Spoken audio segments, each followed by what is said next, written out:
আসসালামু আলাইকুম। আমি আজকে নাবিস তৈরি করব। এর জন্য আমি নিয়েছি হাফ লিটার দুধ আর 4 থেকে 5টি খেজুর।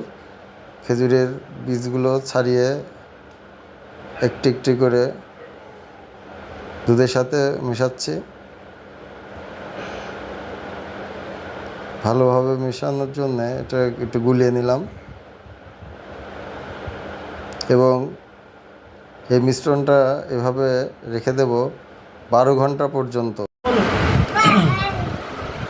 আচ্ছা, নাবিস তো বানালাম, কিন্তু নাবিসটা এটা দেখছি সাদা, সেই অশোকের সাদা দই হয়ে গেছে।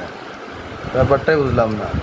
আর আসলে ঘটনাটা ঘটছে সেটা হলো রোজা থাকার কারণে এর নিচের লেয়ারে আবার আছে, বুঝছো? রোজা থাকার কারণে 12 ঘন্টার জায়গায় প্রায় 24 ঘন্টা হয়েছে না? প্রায় 24 ঘন্টা হয়ে গেছে।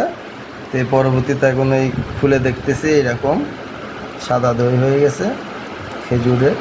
আর এই যে অনেকখানি ক্লিয়ার পড়ছে, চওড়া। আর এই যে নিচে এইরকম। দেখি এখন খেয়ে কী অবস্থা হয়, নাকি খাওয়া যাবে না, পর্যবেক্ষণ করে পরে রিপোর্ট দেব। আসসালামু আলাইকুম।